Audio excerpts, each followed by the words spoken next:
I'm Boise Mayor Lauren McLean. Every day, I get to witness the heart and spirit of this incredible city. In our residents who live, work, and raise families here, and in the dedicated city staff who serve them.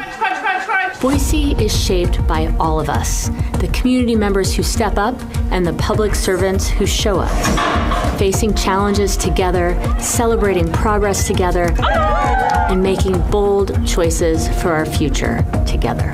Whether it's by creating safer neighborhoods, building parks for everyone to enjoy, or ensuring that city services work in everyday moments that matter most, this is what it means to serve. Because in Boise, we believe that good government should feel like a good neighbor, rooted in people, connection, and care. A good government is a good neighbor when we can pause and listen to the voices of the community. The walking path came about, it's an idea that has been in the works for many, many years, but because of the amount of money it has costed, the PTO started fundraising, but they weren't getting close to it. And I had heard about how the city had worked with another school for the grant, and so I reached out to that school, and that's how we got to know about it. The impact of the walking path has impacted our families in our community in many ways. Because of the way it's set up, we have access over there from that neighborhood and then the access right here with all of these neighborhoods. And since it's on our property, the kids get to use it during the day. What's really nice about it and the biggest impact is that we have 2 special ed self-contained programs, and we do have students who are in wheelchairs. And so this has allowed them for the first time to access this section of the playground. Because they haven't been able to do that. And the path is wide enough that they are able to go side by side with their peers. And if they're not side by side with another student who's in a wheelchair, another peer can be walking beside them. So that is the biggest impact. We do as much as we can to provide inclusion, but this right here was authentic and easy and the most rewarding. We really push to get kids off of devices and outside playing in the dirt, playing in the grass, playing games. Schools can continue pushing for these kinds of things because it aligns with our mission. We want to do what's best for kids.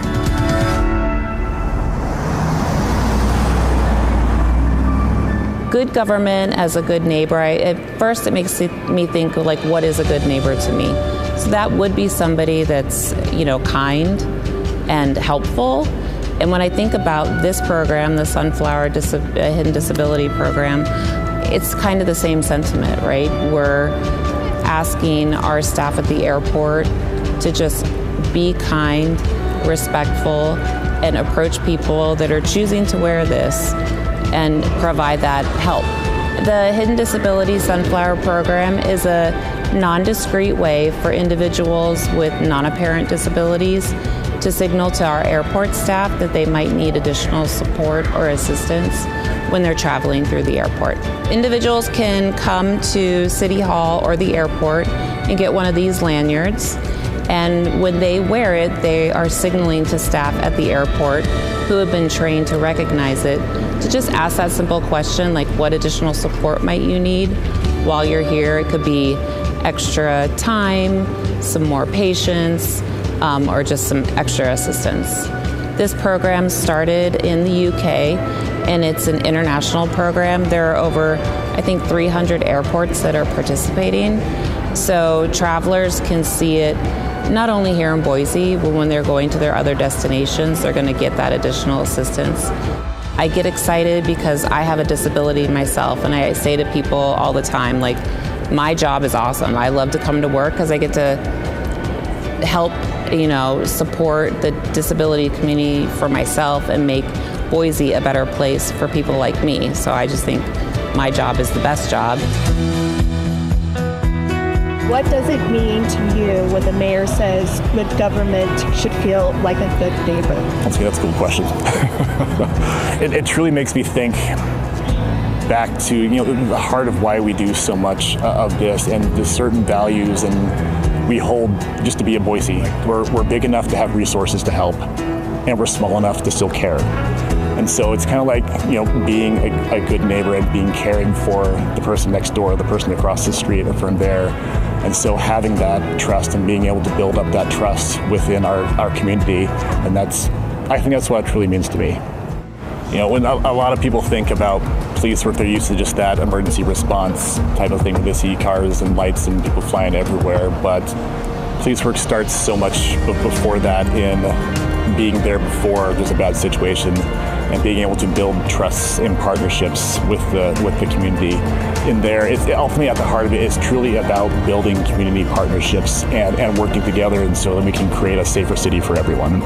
A safer city isn't something, you know, the police can't do alone. It really takes a community, and so being able to work together to build partnerships with the department, with the city, amongst, you know, other neighbors is truly what it takes to make that happen. And so it's understanding how they can report things, what they need to look for, how they can go and build trust with their neighbors and be the eyes, be the ears, be that helping hand across that can really make a difference in our community. And so we try to work as much as we can to allow them to do that, to be that excuse for them to go talk to their neighbor, to go help the business, to work with theirs, so we can truly make it.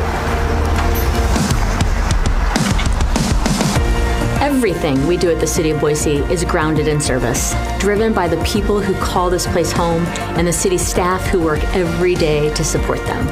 We're creating a city that's safe, welcoming, and thriving, one where every voice matters, opportunity is shared, and neighborhoods are strengthened by the connections between us. Behind every program and initiative are real people, staff, and community members coming together to shape a better Boise, one decision, one connection, and one day at a time. Thank you for being part of this work, for showing up for each other, and for helping build the future of our city, a city for everyone.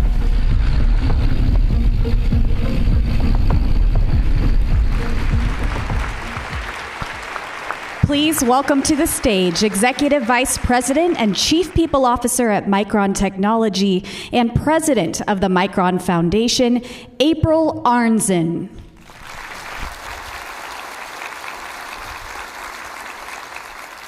Good afternoon, and thank you for joining the 2025 Mayor's State of the City Address. On behalf of the Boise Metro Chamber, we're grateful for our ongoing partnership with the Mayor and the City of Boise, so welcome to all of you. Before we begin, we'd like to acknowledge those who have made today possible. This year's State of the City is proudly presented by ICCU and Perigee Group.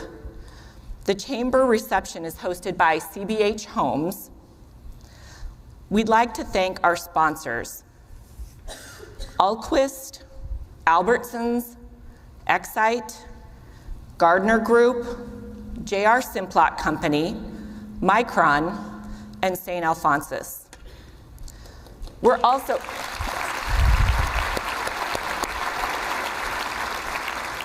also grateful to our contributing sponsors whose names are listed in your program. Immediately following Mayor McLean's remarks is the Chamber reception out on the Grove Plaza until 7 p.m., hosted by CBH Homes.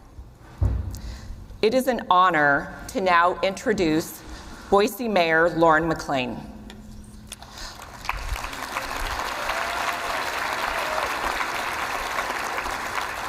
Lauren McLean was sworn in January of 2020. She is the 56th mayor of Boise and the first woman elected to the position in the city's 150-year history.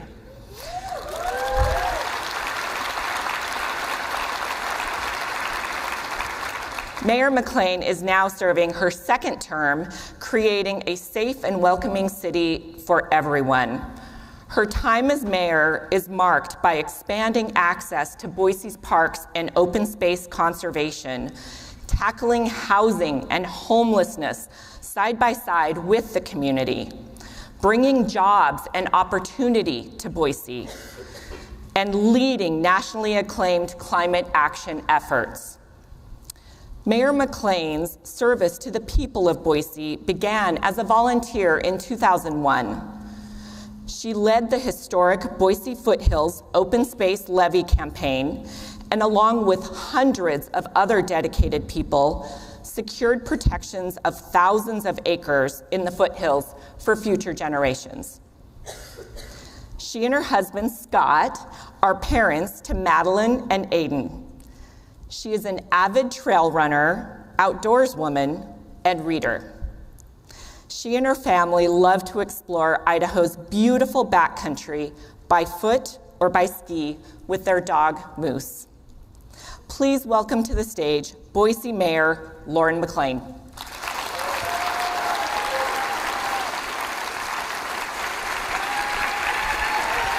Thank you. Yes. Really very much. Appreciate it.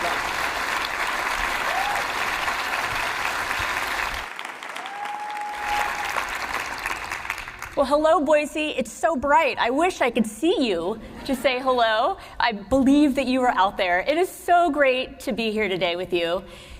You know, you would think that after all the times that I've now done this, I wouldn't get all fluttery when I start, but I walk out here, hear the noise, see all of you, and I just start to talk way too fast because I get so nervous. But it is so good to be here. And I'm deeply grateful to be able to be here and thank all of you for your dedication to our beautiful city. And April, I'm not sure in which direction you are, but I want to thank you for your kind introduction. I've really appreciated the partnership that we've had from those days when I worked with so many others to make sure Micron picked Boise, but particularly in the last couple years, as you've shown your deep commitment to creating safe and welcoming spaces for everyone in Boise so that people can succeed. Oh, there you are. Thank you, April.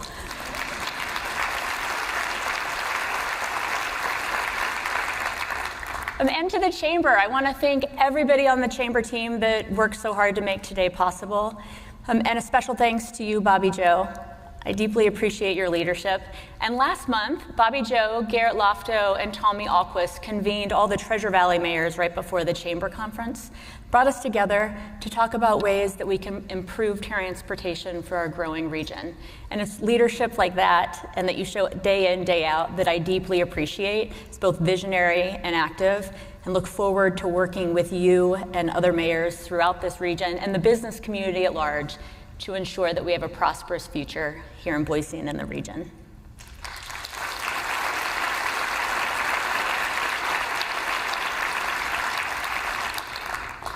And I also want to thank our City Council.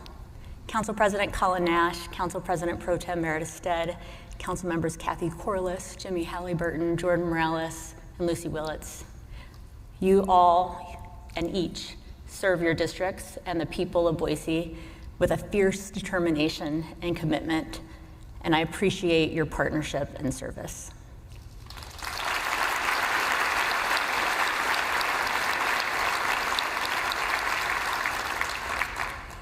And I want to say a special thank you to our city employees. It's very meaningful to thank you this year.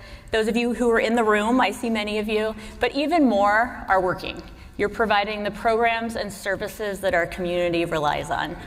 Our maintenance crews who keep our buildings clean and our parks vibrant, our public safety officers who show up in ways big and small to keep our city safe, our water renewal team and solid waste teams who keep our critical infrastructure running, and even the folks who greet each and every one of you if you walk into our city facilities, and there are so many more.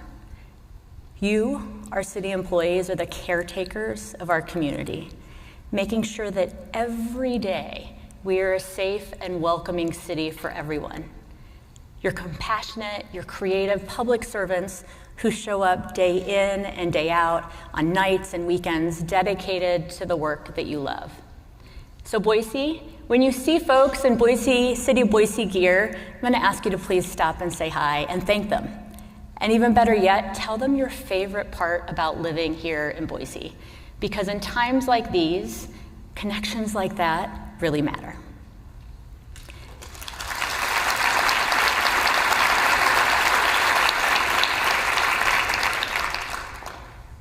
And it really matters because in each and every conversation I've had lately, no matter the topic or the people, the sense of uncertainty that we're feeling is the same.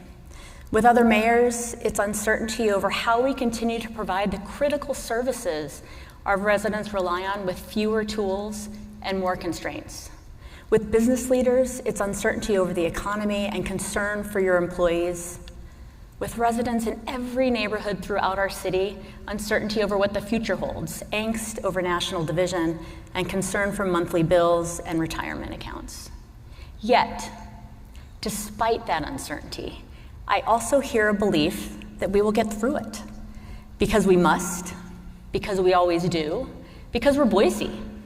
And in tough times, we link arms to take care of each other and to move forward and through the tough times together. Someone recently asked me what it's like to lead in a time that doesn't seem to slow down, to have been a new mayor in COVID, now navigating a time of division, rapid growth, economic uncertainty, increasing community needs with fewer resources. And for me, the answer is simple. I focus on Boise. I learned it from Boise, really. I know that we get through these times by moving through them together, by remaining focused on our and on my North Star. For me, for Boise, that North Star, it's people. Caring for people. Ensuring we are a city for everyone. Protecting this place that we call home. My kids shared recently what it means to them to be from Boise. And Aiden drove in from college today, so he's gonna say, Mom, I didn't say that. But he wrote it to me. But Madeline's watching, and so she'll say, Mom, I didn't say that. You really did at some point. Madeline has said that our foothills and the Idaho mountains are in her bones. And Aiden tells me that when people ask what they should know about him, his answer is that he is forged by Boise. And I realize I'd say the same. From the moment I glimpsed the sun setting on the foothills as Scott and I landed in Boise, the hills called me in. And when I put on my running shoes to explore, it was the people of Boise who called me home. We got here 27 years ago, and from our first home, a teeny tiny apartment in Southeast Boise, we explored endlessly. We walked downtown alleys, the Greenbelt, newfound friends, now old friends, some of whom are here today, introduced me to trails that weren't really trails at the time, and we covered the expanse of foothills by foot, when you knew everyone out there, if you saw anyone at all, by name.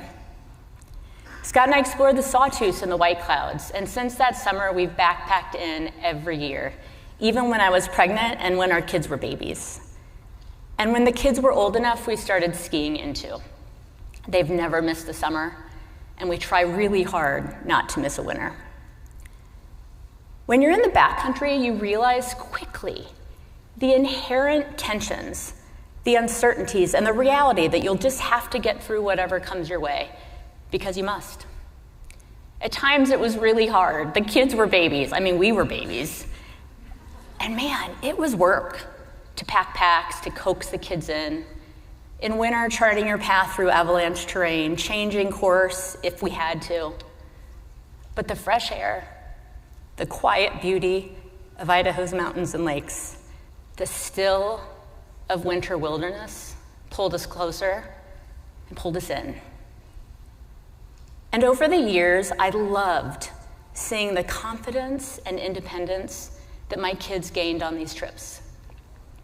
And it did the same for me. Without knowing it, these experiences were preparing me for my time as mayor. We have seen so many challenges over the past 5 years, weathering a pandemic, addressing housing and growth, navigating economic and political change, keeping our city safe, and supporting our growing economy. And through all of this, I look to my North Star, to our North Star. Sometimes that North Star is literal. For centuries, sailors and explorers used the North Star for navigation. Other times, it's a point on a compass, or just knowing that no matter where you are in Boise, the foothills due north. More often, the North Star is a metaphor, the values guiding you through uncertainty. It's a point of focus and a tool to find your way home. In the backcountry, my North Star is true north. As mayor, my North Star is caring for people. grounded in my conviction that when we put people first, we create and sustain a city for everyone. So let me say this. We are focused. We know where we are headed. We are delivering the services you need: safety, parks and open space, clean air and water, vibrant neighborhoods. And we will do this together. Now, make no mistake, decisions are being made at the federal and state levels that impact the way we're able to serve residents and provide the opportunities and services that so many rely on.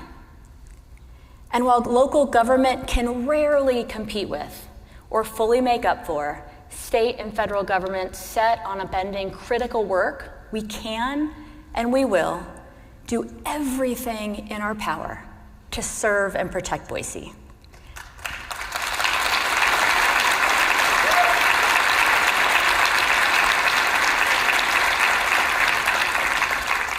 And we can and we will do everything in our power to make life better for all of us.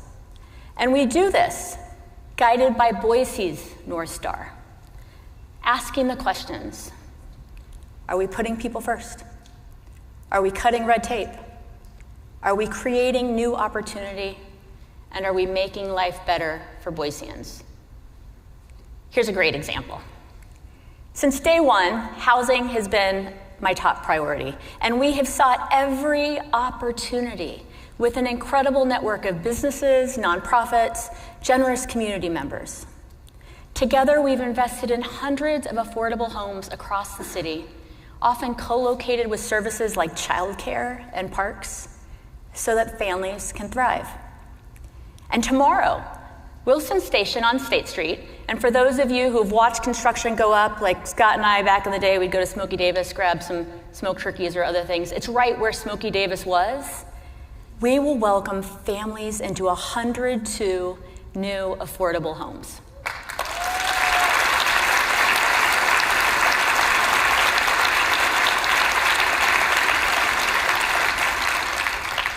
And later this year, Pacific Companies will also open 200 more homes on Denton Street over by St. Al's. I want to thank the Ada County Commission, Chairman Beck is here with us today, for joining us in this endeavor, and to Pacific Companies for continuing to respond to our call for public-private partnership to create homes that families can afford. Thank you.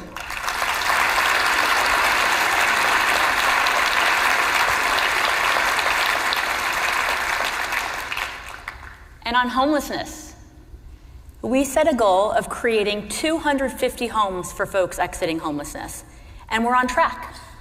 Last year, I launched an innovative partnership with the Idaho Community Foundation, the Supportive Housing Investment Fund. SHIFT covers the costs of those wraparound services that families or individuals receive once they're housed, supporting them on their road to self-sufficiency. To date, businesses and philanthropists in Boise have committed $6 million to the fund. And the U.S. Treasury selected only 2 cities in the country to participate in their Pay for Results program. Boise is one of them.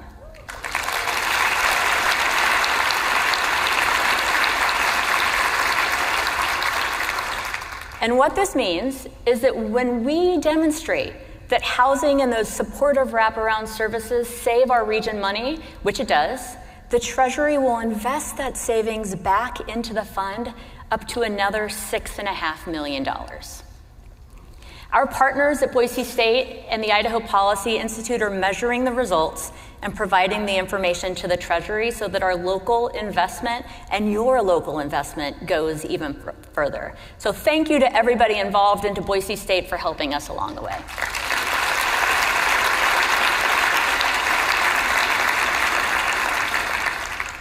Earlier this week, Anderson Construction and the Pacific Companies hosted members of the SHIFT Blue Ribbon Committee to see Wilson Station and the power of partnership before it opens. While most of those new homes will be for Boiseans of working incomes, Pacific Companies dedicated 10% of the homes to families exiting homelessness. I want to thank everybody involved in this impactful work. And look, on tough issues like homelessness, I am committed as ever to finding real solutions, to preventing the challenges we've seen in other cities. And it takes focus, partnership, creativity, and a mix of both short-term and long-term solutions. It is not the easiest route, but it is the best route for Boise. Now, I've heard from many of you that the rising cost of living is impacting our employees, your employees. I feel it too at City Hall. And I'm looking for more ways to address affordability. Recently, I convened our city's utility providers, Veolia, Idaho Power, Intermountain Gas, Republic Services, and even the City of Boise's own water renewal team, to urge them to work together and to think about how we could be doing more to make utilities more affordable for Boiseans, to innovate together, and to deliver for our residents. I loved listening to this group of folks as they leaned in. They talked about what they're doing, but they also talked about what they could do, about creating shared systems that make access to affordability programs easier. There are definitely challenges. There's uncertainty in federal funding sources, but I value their willingness to put people first and to cut red tape. Our team is already working with Veolia to establish one streamlined process for access to each of our affordability programs to make it easier for people to get the financial support that they need.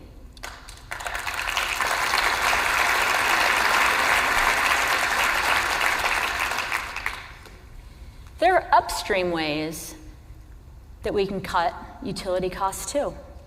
We've been working hand in hand with the Treasure Valley Canopy Network and our incredible network of neighborhood tree captains to double our tree canopy and cool our neighborhoods.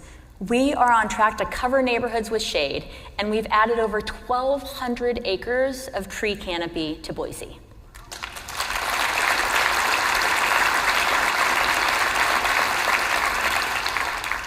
We're also partnering with LADA to make homes for residents more energy efficient.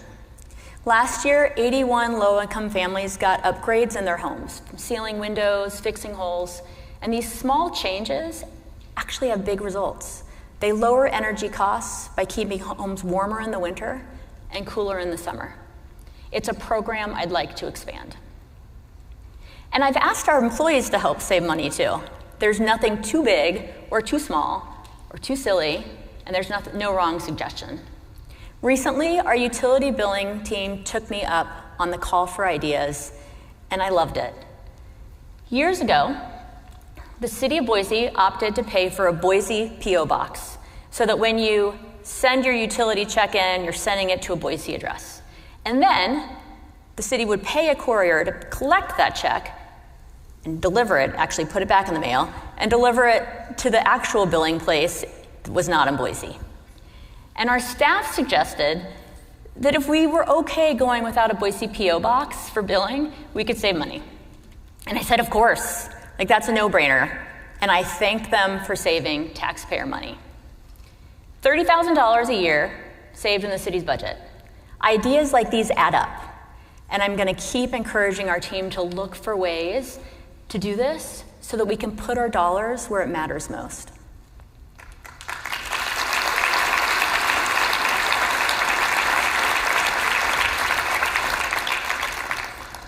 And I'll keep looking for ways to support Boiseans, like our property tax rebate program. We are still the only city in Idaho providing additional property tax relief to hundreds of low-income seniors, veterans, and folks with disabilities.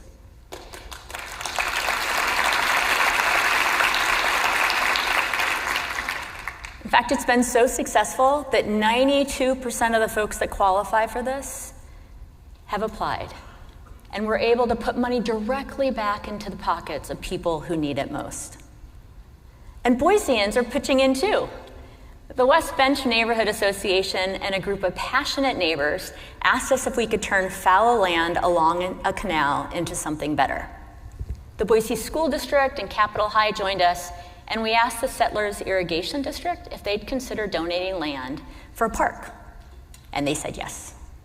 We got to work on a new park off of Goddard on the West Bench. And I've gotten a couple emails lately from folks that live nearby and a teacher at Capitol High about how much they enjoy this rejuvenated spot of land, which also connects Boiseans easily to parks in the area, Spalding Ranch on one side and Hyatt Wetlands in the other. And next week, we are celebrating its official opening as the city's 100th park. That's a lot of parks. And we'll give it a name, Settlers Canal Path, to honor the partners and the partnership that made it possible. We're also making progress towards our goal that I love talking about, that every kid in Boise can walk safely to a park within 10 minutes. Just 2 months ago, thanks to a generous local family, we acquired a property that once it's complete, will bring our total number of Boiseans who can walk to a park safely within 10 minutes to 74% of our residents. That's over 170,000 Boiseans who live within a 10-minute walk to a park.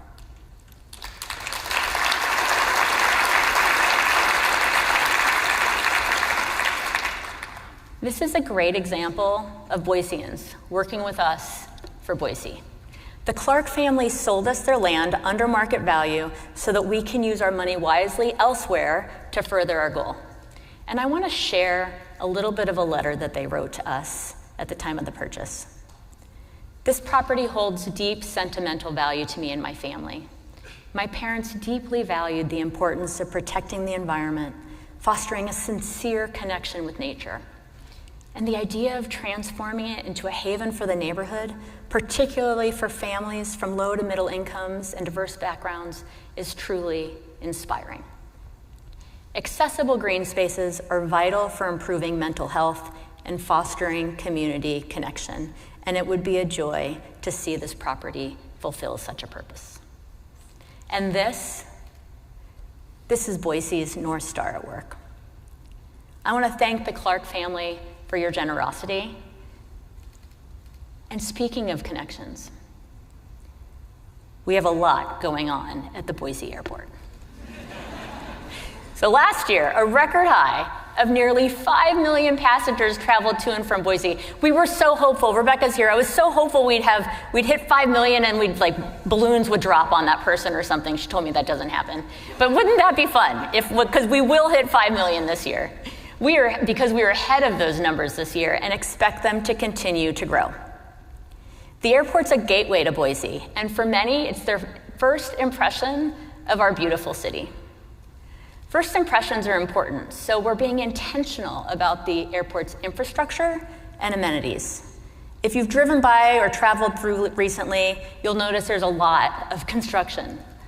Some of the immediate renovations are making room for more local restaurants and shops, creating new locations and opportunities for local business. We're going to share Boise's unique character as soon as passengers step off that plane. We're updating our airport's area of impact to protect the ability to build additional runways into the future. And in the next phase of construction, we'll be building Concourse A. Have you ever wondered or ever noticed that we just use B and C? Well, when Concourse A is complete, you'll exit security, head right, and there will be a new concourse to catch your flight. With all this construction, we've also created an opportunity for Idaho artists. It's the city's most visited building, and we cannot miss the chance to showcase our unique culture and history. We will select 2 Idaho artists and reveal their work next year at the airport's 100th anniversary celebration. And our efforts to make Boise and life better for Boiseans, the Sunflower Hidden Disabilities Program. Our airport and community engagement team noted that as our airport grows and gets busier, travel gets harder for some. So a few weeks ago, you heard about it in the video, we launched the program, but since then over 700 people have requested those lanyards that signal they might need a little bit more help. The response we've gotten has been incredible. One woman shared with me that she has to travel to larger cities for cancer treatments, and while she doesn't look like she needs extra help, she really does. Another resident reached out as a caregiver, deeply grateful that during these times of kind of stress at the airport, that now there's a way to signal that she and the person she's caring for could use a little bit more help too. These are great reminders that what might seem like a small change to some make a really big difference to others.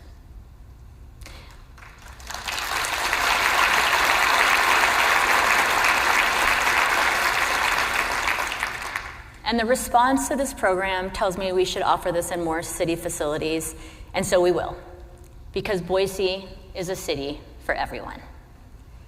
And in a city for everyone, safety matters. I remain steadfast in my commitment to keeping crime rates low and providing comfort and security and timely emergency services in every neighborhood in Boise. That's why I promised to open a new neighborhood police station, and in 2 years we did it. Whitewater Substation on State Street gives our officers a touchdown spot in a neighborhood, and residents know help is close at hand if they need it. Crime continues to drop, with Boise at its safest in 24 years.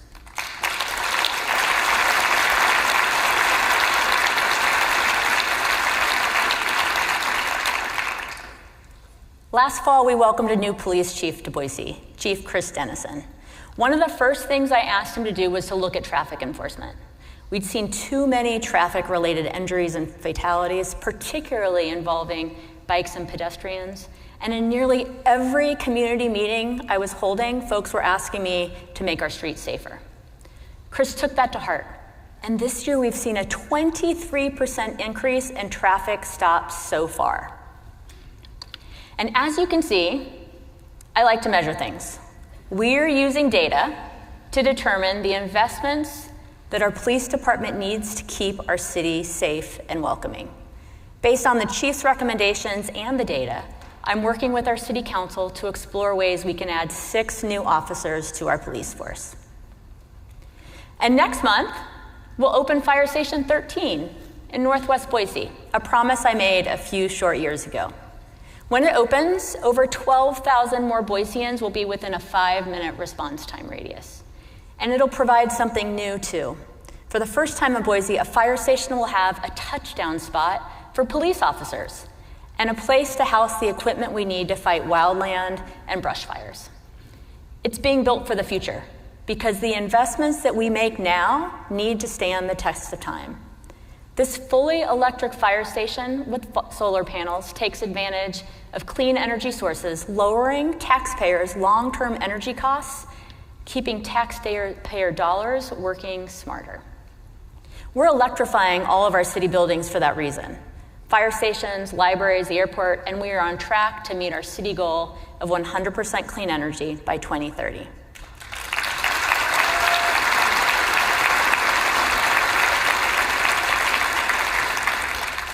And we just got another clean energy boost. The Harris family recently donated their geothermal water rights to the city. This will allow us to provide clean heat to more buildings in Boise, potentially quadrupling our geothermal system. I want to thank the Harris family and Doug Flower.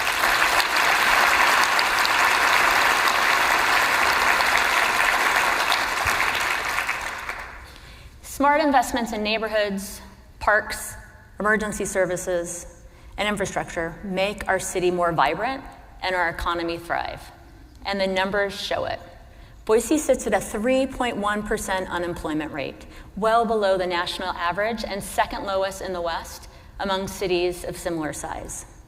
Last year, we added over 7,000 new jobs, 1,700 more than the year before, an increase of about 5%. And in the first quarter of this year, we've added another 1,400 new jobs.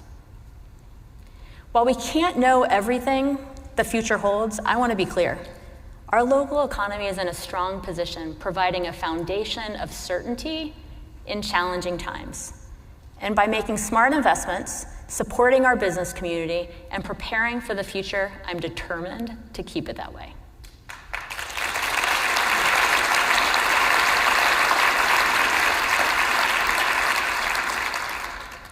The relationships and the feedback that we've established with you, our business community, strengthens this foundation.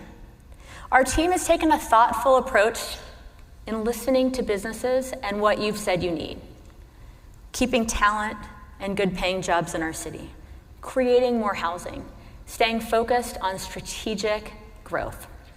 Though we have to tighten our belts and look for ways to stretch a dollar this year, I am proud of the investments that we've made in previous years that are coming to life. Just yesterday, the zoo opened the Red Panda Passage, thanks in part to the generous donations from many of you. In the last year, our Parks and Rec department opened 5 parks and upgrades and completed a staircase, 103 steps, connecting Ann Morrison Park to the neighborhood above it. And we'll open our 101st park this summer, Kaisho Corner, in the heart of downtown, just in time for High Aldi.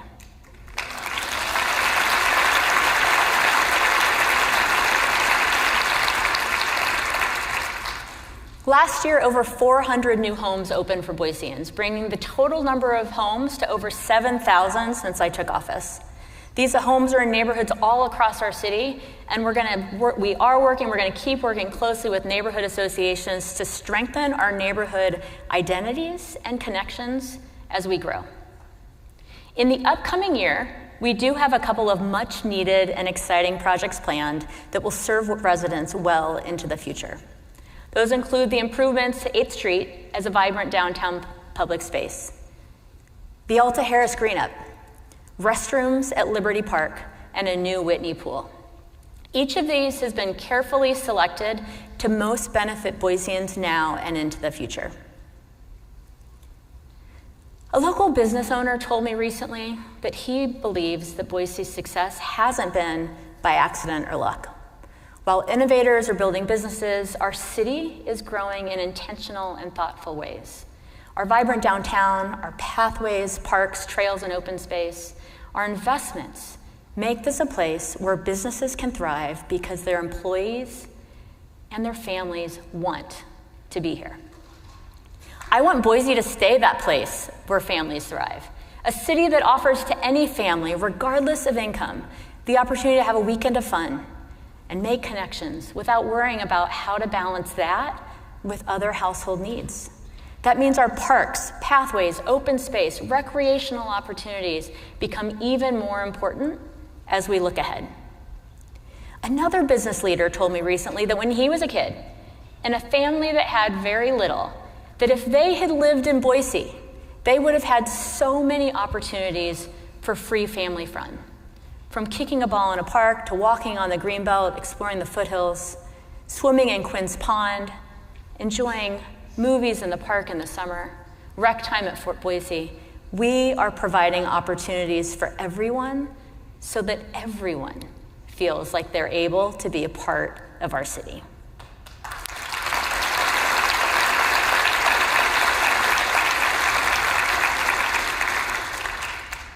The amenities and really the neighborhoods that have made Boise Boise create safe places for our kids to play and grow. They bring us together in certain and steadfast commitment to each other and to our city.